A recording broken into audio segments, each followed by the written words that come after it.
The war is over. President Bush proclaimed victory, defeat of the liberation of Kuwait, and was fired upon.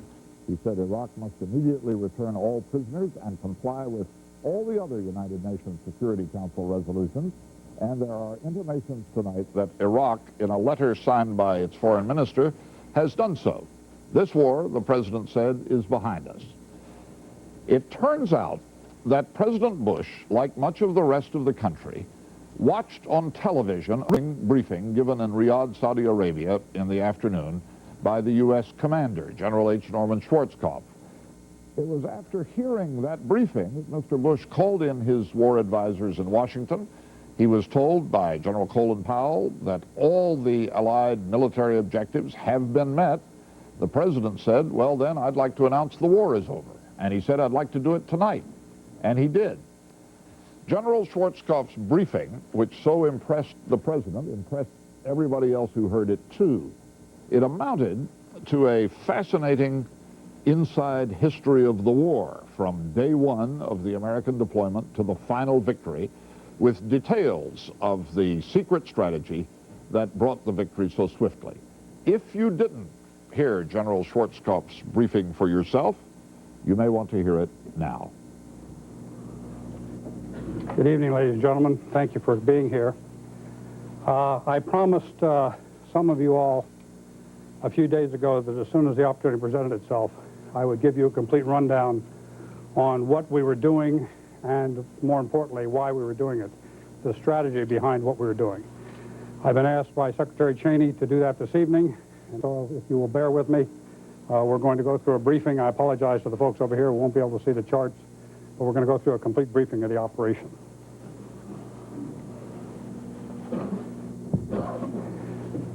This goes back to 7 August to 17 January. As you recall, we started our deployment on the 7th of August.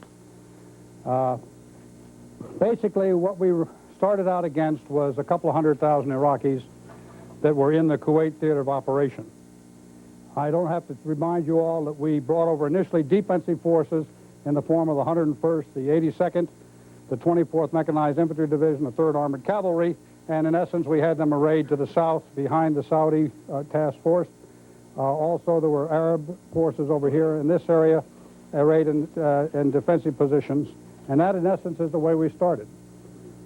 In the middle of November, the decision was made to increase the force because by that time huge numbers of Iraqi forces had flowed into the area and generally in the disposition as they're shown right here, and therefore we increased the forces and built up more forces. I would tell you that at this time we made a very deliberate decision to align all of those forces within the boundary looking north towards Kuwait, this being King Khalid Military City over here. So we aligned those forces so it very much looked like they were all aligned directly on the Iraqi positions. We also at that time had a very active naval presence out in the Gulf, and we made sure that everybody understood about that naval presence.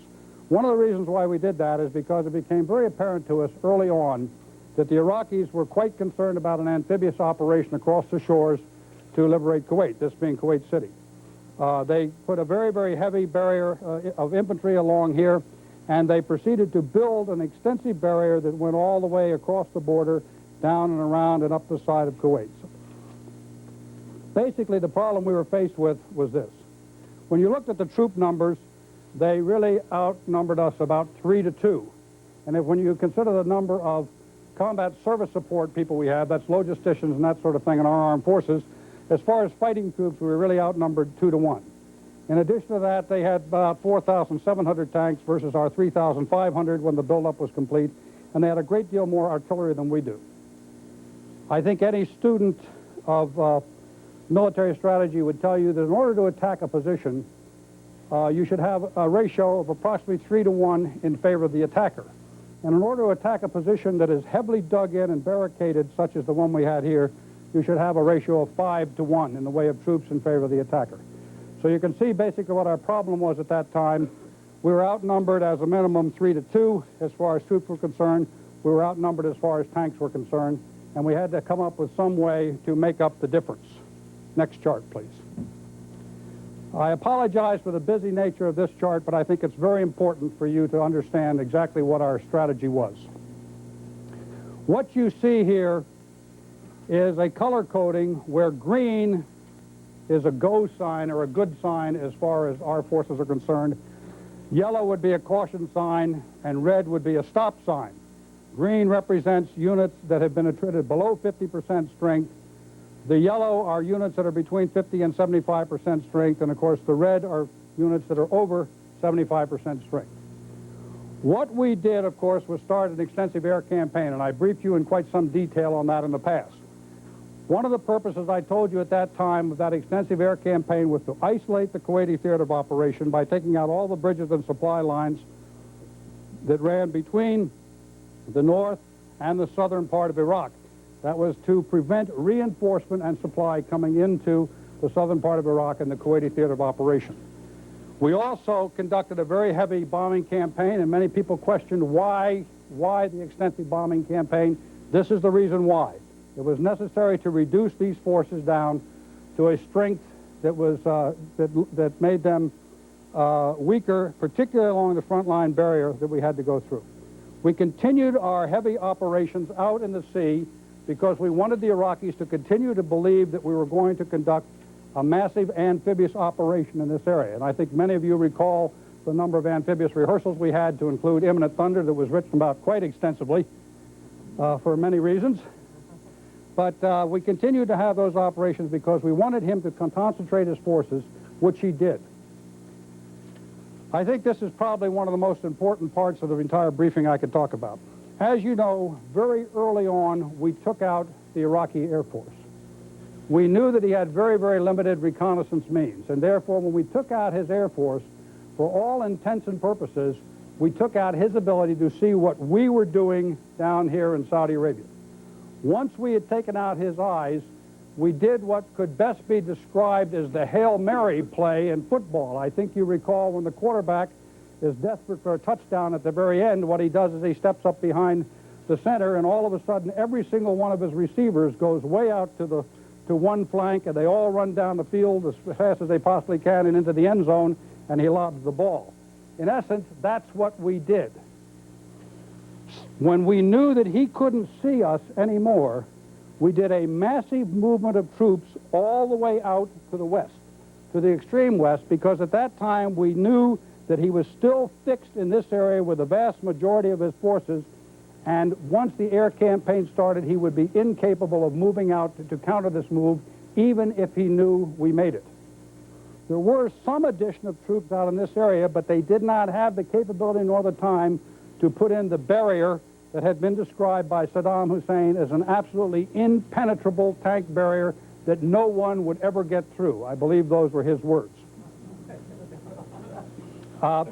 So this was absolutely an extraordinary move, I must tell you. I can't recall any time in the annals of military history when this number of forces have moved over this distance to put themselves in a position to be able to attack. But what's more important, and I think it's very, very important that I make this a point, and that's these logistics bases. Not only did we move the troops out there, but we literally moved thousands and thousands of tons of fuel, of ammunition, of spare parts, of water, and of food out here into this area, because we wanted to have enough supplies on hand so that if we launched this and we got into a slugfest battle, which we very easily could have gotten into, we'd have enough supplies to last for 60 days. It was an absolutely gigantic accomplishment, and I can't give credit enough to the logisticians and the transporters who were able to pull this off, to the superb support we had from the Saudi government, the literally thousands and thousands of drivers, really of every national origin, who helped us in this move out here. And of course, great credit goes to the commanders of these units who were also able to maneuver their forces out here and put them in this position.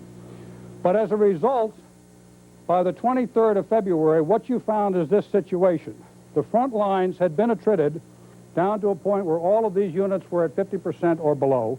The second level, basically, that we had to face, and these were the real tough fighters that we were worried about right here, were attrited to someplace between 50 and 75%, although we still had the Republican Guard located here, and part of the Republican Guard in this area that were very strong, and the Republican Guard up in this area strong.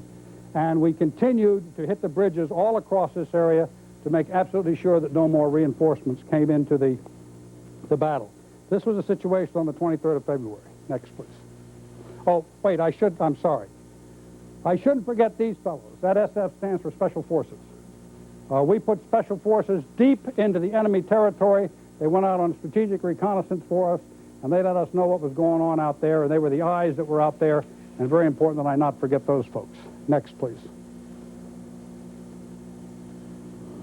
This then was the morning of the 24th. Our plan initially had been to start over here in this area and do exactly what the Iraqis thought we were going to do, and that's take them on head-on into their most heavily defended area. Also, at the same time, we launched amphibious feints and naval gunfire in this area so that they continued to think that we were going to be attacking along this coast and therefore fix their forces in this position. Our hope was that by fixing the forces in this position and with this attack through here in this position, we would basically keep the forces here and they wouldn't know what was going on out in this area. And I believe we succeeded in that very well. At 4 o'clock in the morning, the Marines, the 1st Marine Division and the 2nd Marine Division, launched attacks through the barrier system. They were accompanied by the the Tiger Brigade, U.S. Army Tiger Brigade of the 2nd Armored Division. At the same time, over here, 2 Saudi task forces also launched a penetration through this barrier. But while they were doing that, at 4 o'clock in the morning over here, the 6th French Armored Division, accompanied by a brigade of the 82nd Airborne, also launched an overland attack to their objective up in this area, Al Salman Airfield. And we were held up a little bit by the weather, but by 8 o'clock in the morning, the 101st Airborne Air Assault launched an air assault deep in the enemy's territory to establish a forward operating base in this location right here. Let me talk about each one of those moves. First of all, the Saudis over here on the East Coast did a terrific job. They went up against a very, very tough barrier system. They breached the barrier very, very effectively. They moved out aggressively and continued their attack up the coast. I can't say enough about the 2 Marine divisions. If I use words like brilliant, it would really be an under-description of the absolutely superb job that they did in breaching the so-called impenetrable barrier. It was a classic, absolutely classic military breaching of a very, very tough minefield, barbed wire, fire trenches type barrier. They went through the first barrier like it was water. They went across into the 2nd barrier line. Even though they were under artillery fire at the time, they continued to open up that breach, and then they brought both divisions streaming through that breach. Absolutely superb operation, a textbook, and I think it'll be studied for many, many years to come as the way to do it. I would also like to say that the French did an absolutely superb job of moving out rapidly to take their objective out here, and they were very, very successful, as was the 101st. And again, we still had the Special Forces located in this area. What we found was as soon as we breached these obstacles here and started bringing pressure, we started getting a large number of surrenders. And I think I talked to some of you all about that this evening when I briefed you on the evening of the 24th. We found we got a large number of surrenders. We also found that these forces right here were getting a large number of surrenders and were meeting with a great deal of success. We were worried about the weather. The weather turned out was going to get pretty bad the next day, and we were worried about launching this air assault. And we also started to have a huge number of atrocities of really the most unspeakable type committed in downtown Kuwait City, to include reports that the desalinization plant had been destroyed.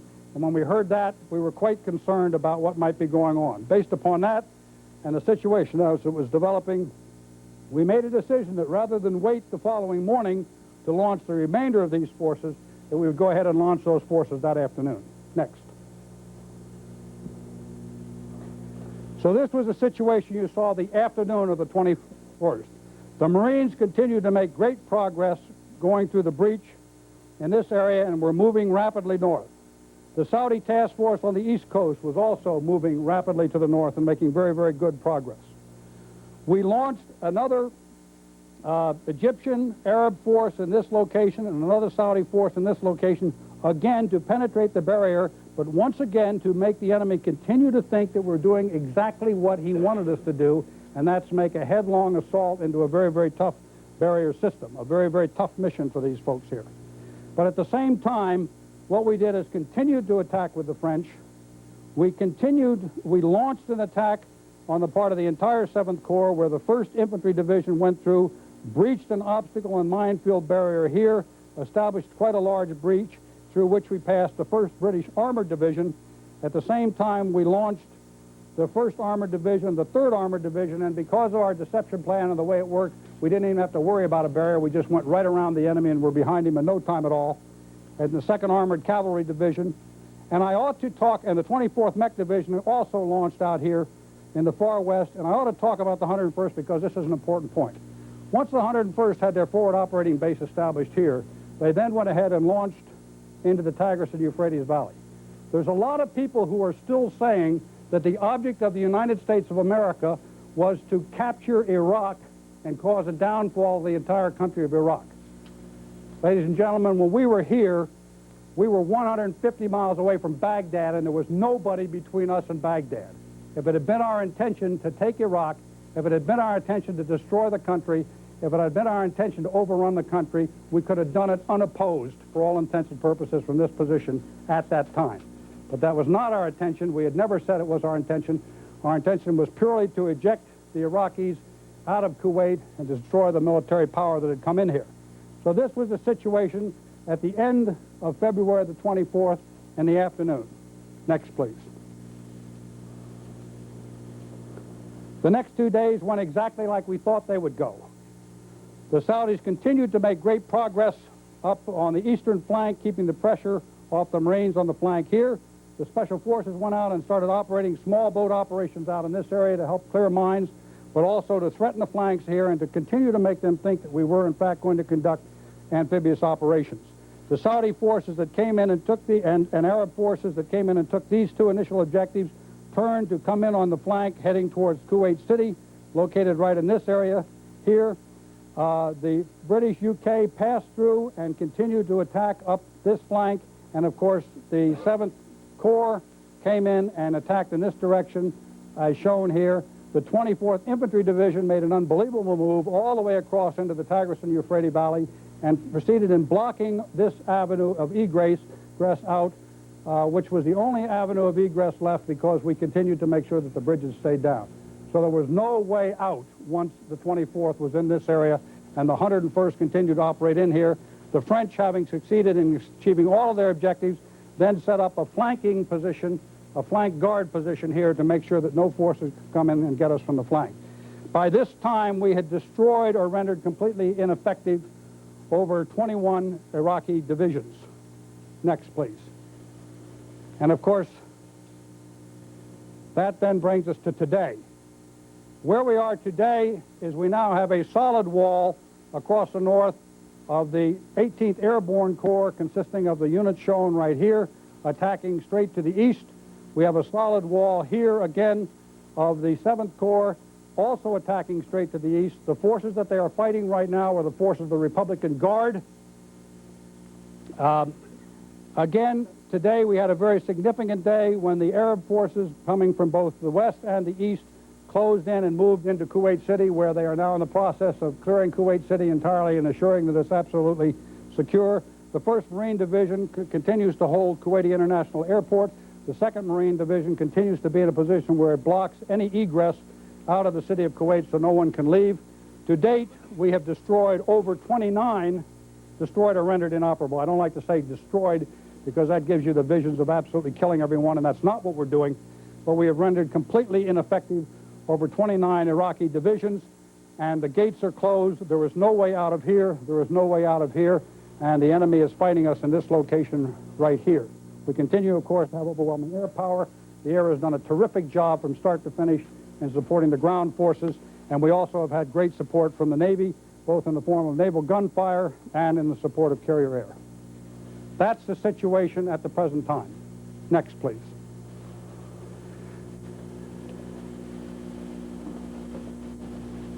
Peace is not without a cost. These have been the U.S. casualties to date. As you can see, these were the casualties that we had in the air war. Then, of course, we had the terrible misfortune of the Scud attack the other night, which, again, because the weapon malfunctioned, it caused death, unfortunately, rather than a proper function. And then, of course, these are the casualties in the ground war to death, the total being as shown here. Next. Hold on for 1 second. 1 second is up. Next, please. We'll put all these charts that have them available for you afterwards. Now, I would just like to comment briefly about that casualty chart. The loss of one human life is intolerable to any of us who are in the military. But I would tell you that casualties of that order of magnitude, considering the job that's been done and the number of forces that are involved, is almost miraculous as far as the light number of casualties. It'll never be miraculous to the families of those people, but it is miraculous. Anyhow, this is what's happened to date with the Iraqis. They start out with over 4,000 tanks. As of today, we have over 3,000 confirmed destroyed, and I do mean destroyed or captured. And as a matter of fact, that number is low because you can add 700 to that as a result of the battle that's going on right now with the Republican Guard. So that number is very, very high, and we've almost completely destroyed the offensive capability of the Iraqi forces in the Kuwaiti theater of operation. The armored vehicle count is also very, very high, and of course you can see we're doing great damage to the artillery. The battle is still going on, and I suspect that these numbers will mount rather considerably. Next.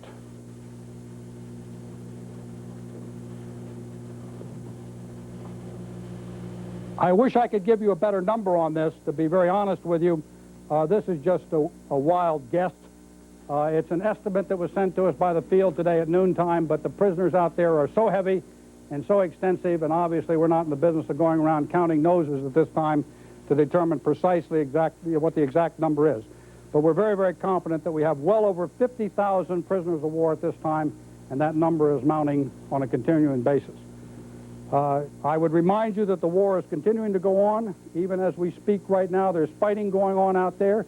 Even as we speak right now, there are incredible acts of bravery going on. This afternoon, we had an F-16 pilot shot down. We had contact with him. He had a broken leg on the ground. 2 helicopters from the 101st, they didn't have to do it, but they went in to try and pull that pilot out. One of them was shot down, and we're still in the process of working through that. But that's the kind of thing that's going on out on that battlefield right now. It is not a Nintendo game. It is a tough battlefield where people are risking their lives at all time, and they're great heroes out there, and we all be very, very proud of them. That's the campaign to date. That's the strategy to date, and I'd now be very happy to take any questions anyone might have. Yes, sir. I want to go back to the air war. The chart you showed there with the attrition rates of the various forces was almost the exact reverse of what most of us thought was happening. It showed the frontline troops attrited to 75% or more, and the Republican Guards, which a lot of public focus was on when we were covering the air war, attrited at less than 75. Why is that? I mean, how did it come to pass? Put that chart up again, Roger, will you please? Let me tell you how we did this. We started off, of course, against the strategic targets, and I briefed you on that before. At the same time, we were hitting the Republican Guard. But the Republican Guard, you must remember, is a mechanized armor force for the most part that is very, very well dug in and very, very well spread out. So in initial stages of the game, we were hitting the Republican Guard heavily, but we were hitting them with strategic-type bombers rather than pinpoint precision bombers. For lack of a better word, what happened is the air campaign shifted from the strategic phase into the theater, and we knew all along that this was the important area. The nightmare scenario for all of us would have been to go through, get hung up in this breach right here, and then have the enemy artillery rain chemical weapons down on troops that were in a gaggle in the breach right there. That was the nightmare scenario. So one of the things that we felt we must have established is an absolute as much destruction as we could possibly get of the artillery, the direct support artillery that would be firing on that wire. That's why we shifted it in the very latter days. We absolutely punished this area very heavily because that was the first challenge. Once we got through this and we're moving, then it's a different war. Then we're fighting our kind of war. Before we get through that, we're fighting their kind of war, and that's what we didn't want to have to do. At the same time, we continued to attrit the Republican Guard, and that's why I would tell you that again, the figures that we're giving you are conservative. They always have been conservative, but we promised you at the outset we weren't going to give you anything inflated. We were going to give you the best we had. Yes, sir. Right. You seem to have about, he seems to have about 500 or 600 tanks left out of more than 4,000 as just an example. I wonder if in an overview, despite these enormously illustrative pictures. You could say what's left of the Iraqi army in terms of how long could it be before he could ever be a regional threat or a threat to the region again? Well, there's not enough left at all for him to be a regional threat to the region, an offensive regional threat. As you know, he's got a very large army, but most of the army that is left north of the Tigris-Euphrates Valley is an infantry army. It's not an armored army. It's not an armor-heavy army, which means it really isn't an offensive army. So it doesn't have enough left unless someone chooses to rearm them in the future. General, you said you've got all these divisions along the border which were seriously attrited. It figures to be about 200,000 troops, maybe, that were there. You've got 50,000 prisoners. Where's the rest of them? There was a very, very large number of dead in these units, a very, very large number of dead. We even found them when we went into the units ourselves and found them in the trench lines. There were very heavy desertions. At one point, we had reports of desertion rates of more than 30% of the units that were along the front here. As you know, we had quite a large number of POWs that came across, and so I think it's a combination of desertions. There's a combination of people that were killed. There's a combination of the people that we've captured, and there's a combination of some other people who are just flat still running. Yes, sir. It seems that you've done so much that the job is effectively done. Can I ask you, what do you think really needs more to be done? Because his forces are, if not destroyed, certainly no longer capable of posing a threat to the region. They seem to want to go home. What more has to be done? Put the last chart up, please. The last arrow, the large arrow.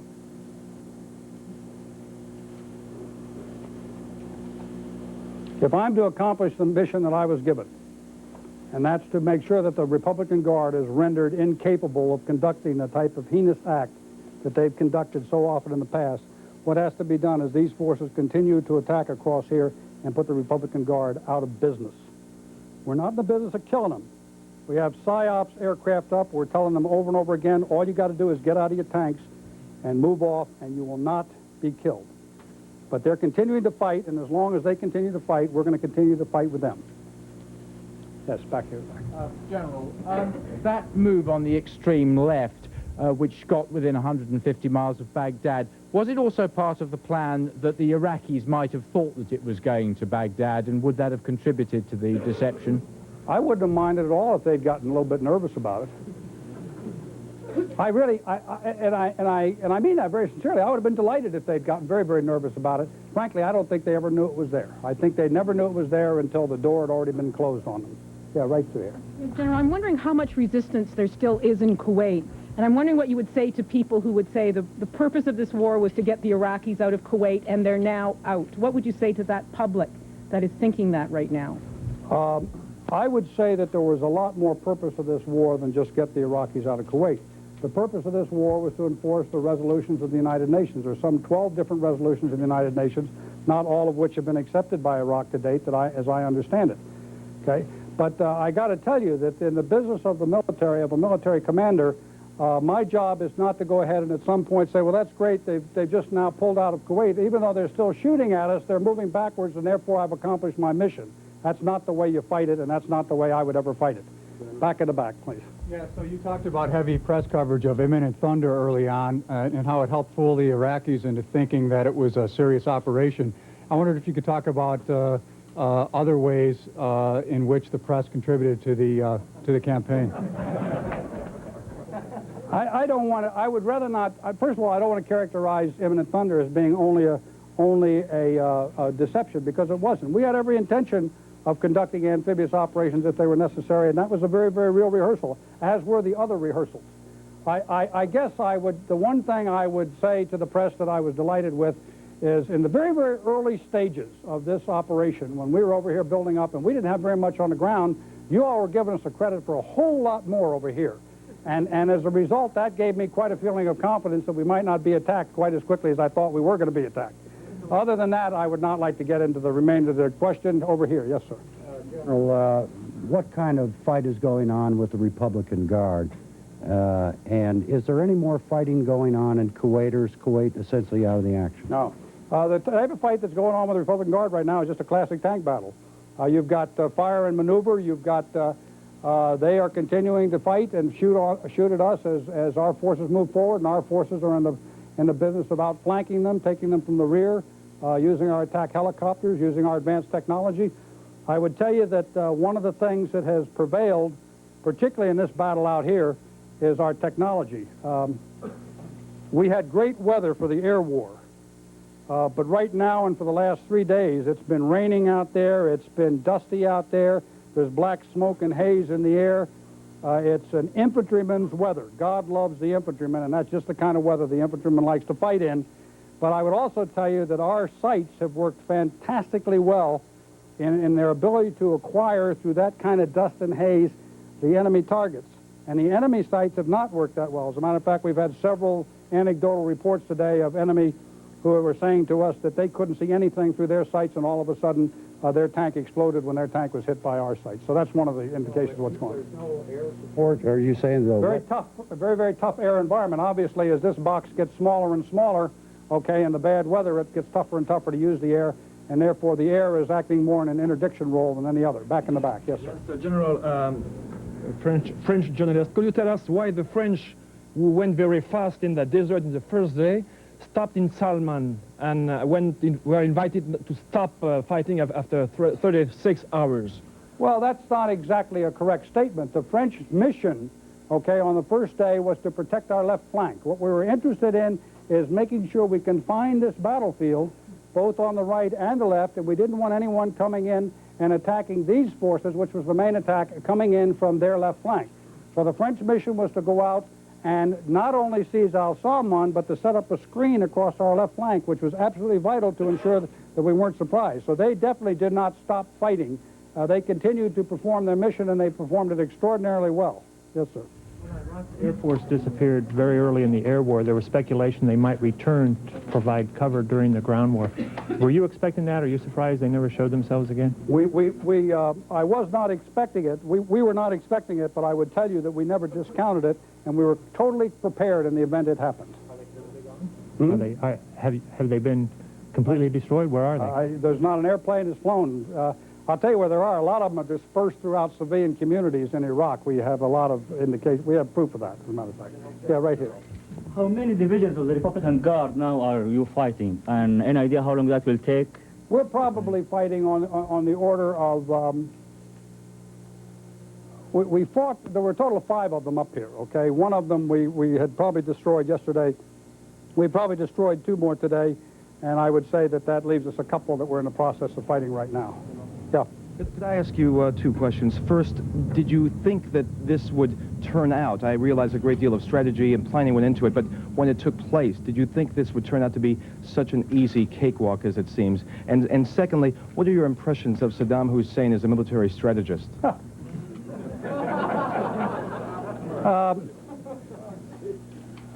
First of all, if we thought it would have been such an easy fight, we definitely would not have stocked 60 days worth of supplies on these log bases. So, as I've told you all for a very, very long time, it is very, very important for a military commander never to assume away the capabilities of his enemy. And when you're facing an enemy that is over 500,000 strong, has the reputation that they've had of fighting for 8 years, being combat-hardened veterans, had the number of tanks and the type of equipment they had, you don't assume away anything. So we certainly did not expect it to go this way. As far as Saddam Hussein being a great military strategist, he is neither a strategist, nor is he schooled in the operational art, nor is he a tactician, nor is he a general, nor is he as a soldier. Other than that, he's a great military man. I want you to know that. Back here. I wonder if you could tell us anything more about Iraqi casualties on the battlefield. You said there were large numbers. Are we talking thousands, tens of thousands? I mean, any more scale that you can give us? I wish I could answer that question. As you can imagine, this has been a very fast-moving battle, as is desert warfare. And as a result, even today when I was asking for estimates, every commander out there said, we just can't give you an estimate. It went too fast. We've gone by too quickly. Yes, Rich. You went over very quickly the special operations folks. Could you tell us what their role was? We don't like to talk a lot about what the special operations do, as you're well aware. But in this case, let me just cover some of the things they did. First of all, with every single Arab unit that went into battle, we had special forces troops with them. The job of those special forces was to travel and live right down at the battalion level with all those people to make sure that they could act as the communicators with friendly English-speaking units that were on their flanks, and they could also call in airstrikes as necessary. They could coordinate helicopter strikes and that sort of thing. That's one of the principal roles that they played, and was a very, very important role. Secondly, they did a great job in strategic reconnaissance for us. Thirdly, the special forces were 100% in charge of the combat search and rescue, and that's a tough mission. When a pilot gets shot down out there in the middle of nowhere, surrounded by the enemy, and you're the folks that are required to go in and go after them, that is a very tough mission, and that was one of their missions. And finally, they also did some direct action missions, period. Yes. General, there have been reports that when the Iraqis left Kuwait City, they took with them a number of the Kuwaiti people as hostages. What can you tell us about this? We've heard that they took up to 40,000. I think that you've probably heard the Kuwaitis themselves who were left in the city state that they were taking people and that they have taken them. So I don't think there's any question about the fact that there was a very, very large number of young Kuwaitis, males, taken out of that city within the last week or two. But that pales to insignificance compared to the absolutely unspeakable atrocities that occurred in Kuwait in the last week. They're not a part of the same human race, the people that did that the rest of us are. I've got to pray that that's the case. Yes, sir. More about that? No, sir. I wouldn't want to talk about it. Could you give us some indication of what's happening to the forces left in Kuwait? What kind of forces are they, the size, and are they engaged at the moment? The three symbols. You mean these up here? No, the ones in Kuwait, the three symbols to the right. These right here? Yeah. I'm not even sure they're here, okay? I think they're probably gone, okay? Because we had picked up a lot of signals of people. There's a road that goes right around here and goes out that way, and I think they probably more than likely are gone. So what you're really based with is you're ending up fighting these Republican Guard, heavy mech and armor units that are there, and basically what we want to do is capture their equipment. They're all out of Kuwait, then. So in fact, they are all out of Kuwait. And I wouldn't be the least bit surprised if there are not pockets of people all around here who are just waiting to surrender as soon as somebody uncovers them and comes to them. But we're certainly not getting any internal fighting going on across our lines of communication or any of that sort of thing. Right here. General, not to take anything away from the Army and the Marines who made the breaching maneuvers. I hope you don't. But many of the reports and the pools we've got from your field commanders and the soldiers were indicating that these fortifications were not as intense or as sophisticated as they were led to believe. Was this a result of the pounding that they took that you described earlier, or is it they were perhaps overrated in the first place? You ever been in a minefield? No. Because all there's got to be is one mine, and that's intense. Okay, there were plenty of mines out there. There were plenty of barbed wire.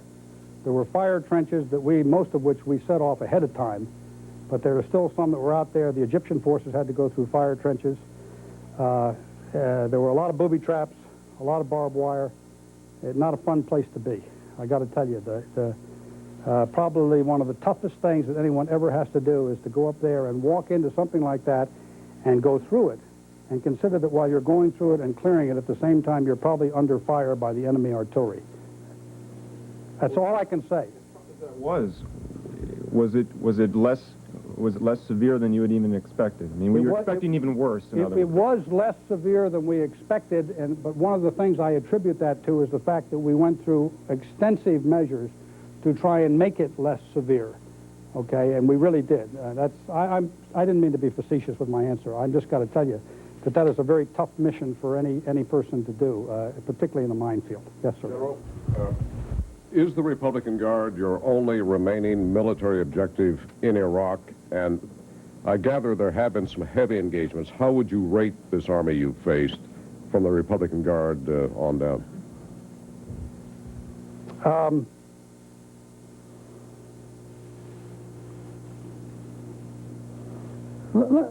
Rating an army is a tough thing to do. A great deal of the capability of an army is its dedication to its cause and its will to fight.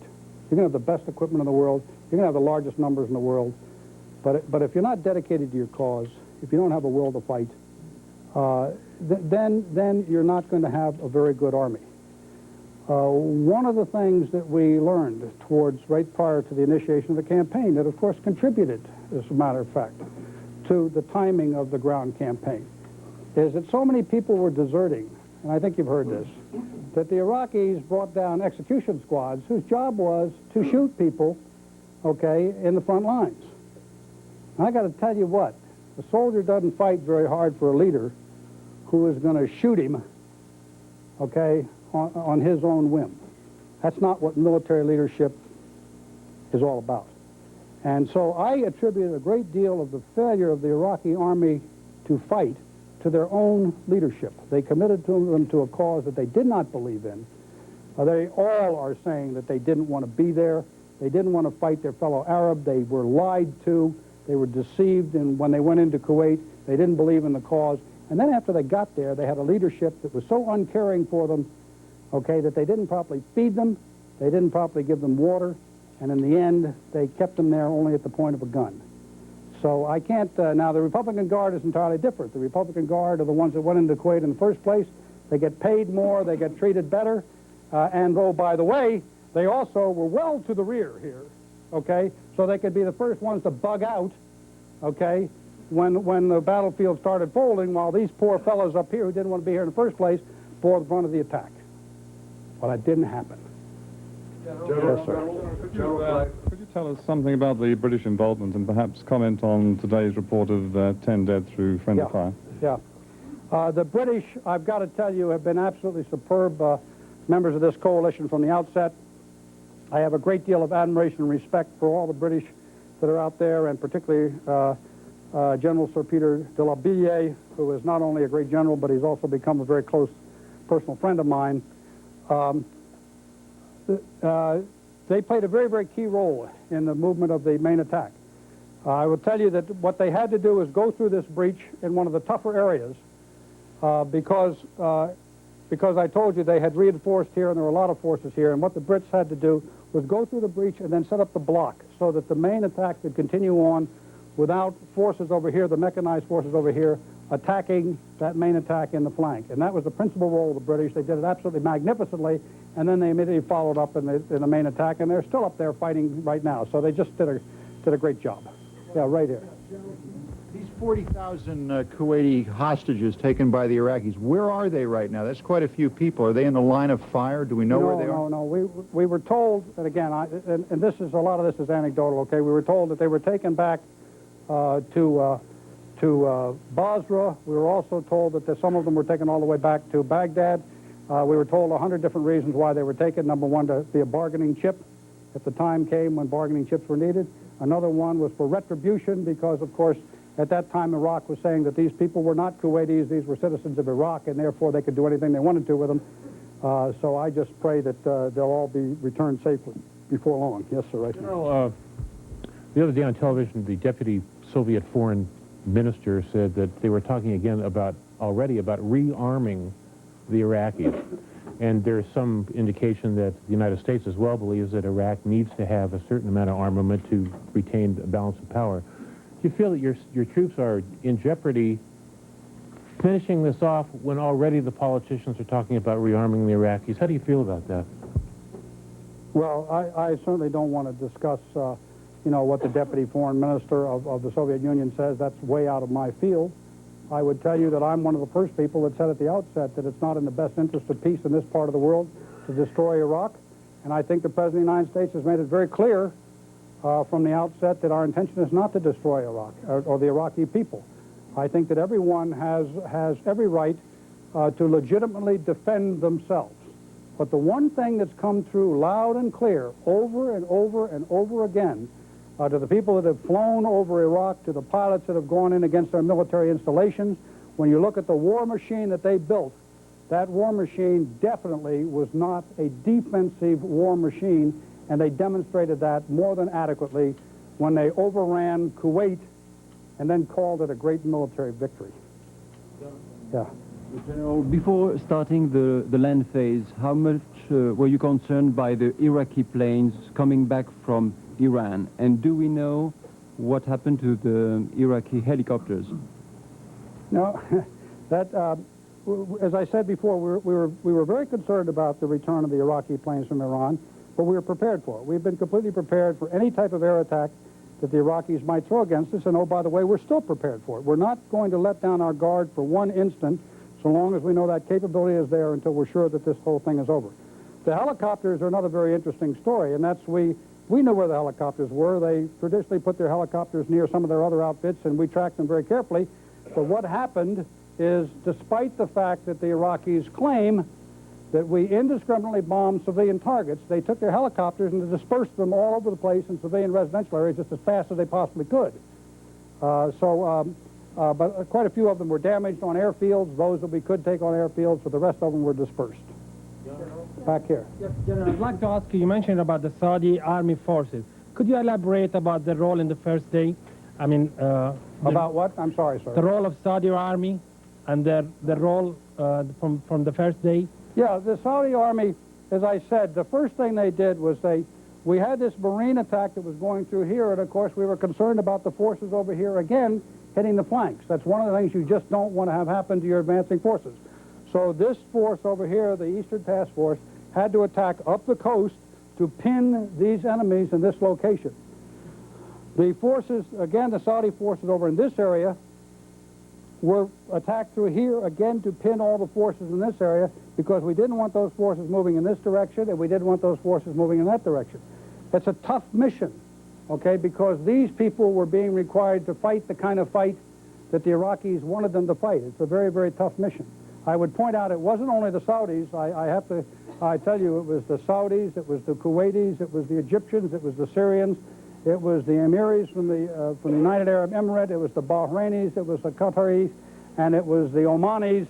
And I apologize if I've left anybody out, but it was a great coalition of people, all of whom did a fine job. Back there. Is there anything left of the Scud or chemical capability? I don't know. I don't know. But we're sure going to find out if there's anything. You know, the Scuds that were being fired against Saudi Arabia came from right here. Okay? So obviously one of the things we're going to check on when we finally get to that location is what's left. Yeah, right here, please. General, could you tell us, in terms of the air war, of how effective you think it was in speeding up the ground campaign? Because obviously it's gone much faster than you ever expected. And as a second part of that, how effective do you think the air-land battle campaign has been? The air war obviously was very, very effective. You just can't predict about things like that. You can make your best estimates at the outset as to how quickly you will accomplish certain objectives. But of course, a lot of that depends upon the enemy and how resilient the enemy is, how tough they are, how well dug in they are. In the earlier stages, we made great progress in the air war. In the latter stages, we didn't make a lot of progress because, frankly, the enemy had burrowed down into the ground as a result of the air war. Now that, of course, made the air war a little bit tougher, but when you dig your tanks in and bury them, they're no longer tanks. They're now pillboxes. And that then makes a difference in the contribution in the ground campaign. When you don't run them for a long time, they have seals problems, they have a lot of maintenance problems and this sort of thing. So the air campaign was very, very successful and contributed a great deal. How effective was the air-ground campaign? I think it's pretty effective myself. I don't know what you all think. Right. Tell us what you think, as you look down the road, would be a reasonable size for the Iraqi army. And can you tell us roughly what the size is now, if the war were to stop this evening? With regard to the size right now, at one time Saddam Hussein was claiming that he had a 7 million man army. If he has a 7 million man army, they've still got a pretty big army out there. How effective that army is an entirely different question. With regard to the size of the army he should have, I don't think that's my job to decide that. I think that there's an awful lot of people that live in this part of the world, and I would hope that that is a decision that's arrived at mutually by all the people in this part of the world to contribute to peace and stability in this part of the world. I think that that's the best answer I can give right there. I'm sorry, I'll get to you all in a minute. Yeah. You said the gate was closed. Have you got ground forces blocking the roads to Basra? No. So is there any way that they can get out that way? No. That's why the gate's closed. Right here, yeah. Is there a military or political explanation as to why the Iraqis did not use chemical weapons?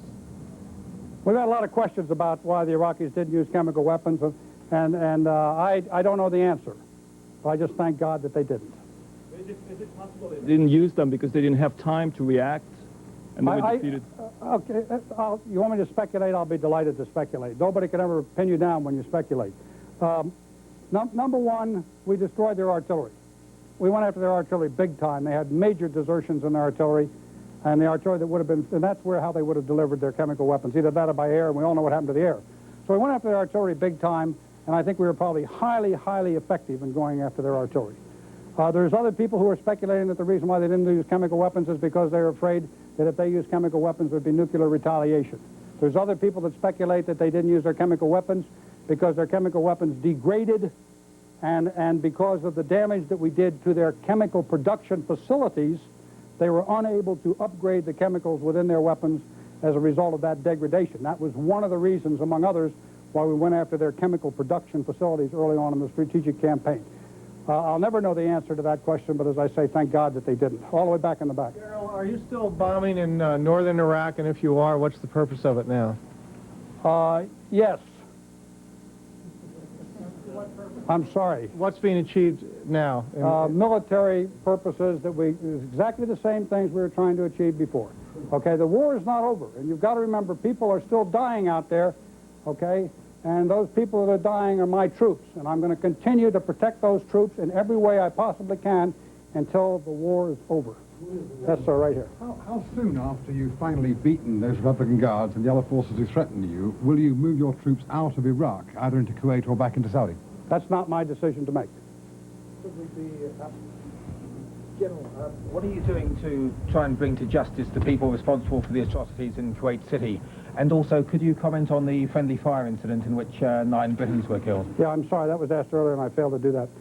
First of all, on the first question, we have as much information as possible on those people that were committing the atrocities, and of course we're going through a screening purpose, and whenever we find those people that did in fact commit those atrocities, we try and separate them out. We treat them no differently than any other prisoner of war, but the ultimate disposition of those people, of course, might be quite different than the way we would treat any other prisoner of war. With regard to the unfortunate incident yesterday, the only report we have is that 2 A-10 aircraft came in and they attacked 2 scout cars, British armored cars, and that's what caused the casualties. There were 9 KIA. We deeply regret that. There's no excuse for it. I'm not going to apologize for it. I am going to say that our experience has been that based upon the extremely complicated number of different maneuvers that were being accomplished out here, according to the extreme diversity of the number of forces that were out here, according to the extreme differences in languages of the forces that are out here, and the weather conditions and everything else, I feel that we were quite lucky that we did not have more of this type of incident. I would also tell you that because we had a few earlier that you know about, that we went to extraordinary lengths to try and prevent that type of thing from happening. It's a terrible tragedy, and I'm sorry that it happened. I don't know. I'm sorry. I don't believe so, because I believe the information I had that a forward air controller was involved in directing that, and that would indicate that it was probably during the afternoon. But it was when there was a very, very close combat going on out there in that area. Yeah. In the United Nations General Assembly is talking about peace, and as a military man, do you look at your challenge and you're going to get some satisfaction out of having achieved it? Is there some fear on your part that there will be a ceasefire that will keep you from fulfilling the assignment that you have? Is your assignment as a military man separate from the political goals of the... Do I fear a ceasefire? Do you fear that you will not be able to accomplish your ends, that there will be some political pressure brought on the campaign? I think I've made it very clear to everybody that I just as soon the war had never started, and I just as soon never have lost a single life out there. That was not our choice. We've accomplished our mission, and when the decision makers come to the decision that there should be a ceasefire, nobody will be happier than me. All the way back in the back. We'll take a couple more questions and I have to go. General, we were told today that an A-10 returning from a mission discovered and destroyed 16 Scuds. Is that a fact, and where were they located? Most of those Scuds were located in western Iraq. I would tell you that we went into this with some intelligence estimates that I think I have since come to believe were either grossly inaccurate or our pilots are lying through their teeth, and I choose to think the former rather than the latter, particularly since many of the pilots have backed up what they've been saying by film and that sort of thing. But we went in with a very, very low number of these mobile erector launchers that we thought the enemy had. However, at one point we had a report that they may have had 10 times as many. I would tell you, though, that last night the pilots had a very, very successful afternoon and night as far as the mobile erector launchers, most of them in western Iraq, which would have been used against Israel. One question here? Yes, sir. General, you've said many times in the past that you do not like body counts. You've also told us tonight that the enemy casualties were very, very large. I'm wondering, with the coalition forces already burying the dead on the battlefield, will there ever be any sort of accounting or head counts made or anything like that? I don't think there's ever in the history of warfare been a successful count of dead. And one of the reasons, for the reason you say, and that's because it's necessary to lay those people to rest for a lot of reasons, and that happens. So I would say that no, there will never be an exact count. You know, but probably in the days to come, you're going to hear many, many stories, either overinflated or underinflated, depending upon who you hear them from. The people who will know best, unfortunately, are the families that won't see their loved ones come home. One more question right here. Yes, sir. If the gate is indeed closed, as you've said several times, and the theories about where these Kuwaiti hostages are, perhaps Basra, perhaps Baghdad, where could they be?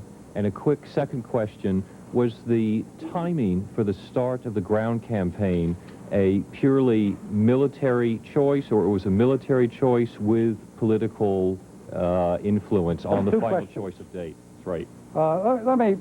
When I say the gate is closed, I don't want to give you the impression that absolutely nothing is escaping. Quite the contrary, what isn't escaping is heavy tanks, what isn't escaping is artillery pieces, what isn't escaping is that sort of thing. That doesn't mean that civilian vehicles aren't escaping. That doesn't mean that innocent civilians aren't escaping. That doesn't mean that unarmed Iraqis aren't escaping. And that's not the gate I'm talking about. I'm talking about the gate that is closed on the war machine that is out there. Now, your other question was? For the beginning of the ground campaign. Okay, the timing for the beginning of the ground campaign.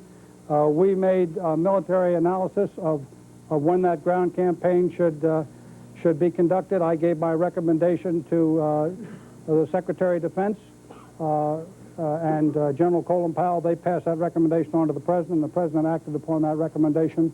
Why, do you think we did it at the wrong time?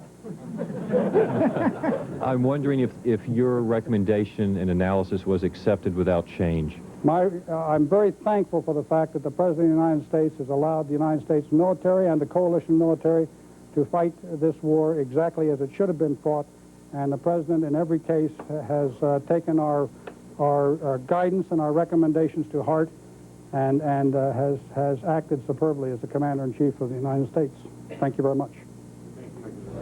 General H. Norman Schwarzkopf, the United States commander who directed the Allies to victory in the Persian Gulf War. 7 hours after that briefing ended, President Bush, who watched it on television, announced, "This war is behind us." More on this remarkable day later on Night Watch. I'm Charles Kuralt, CBS News, New York.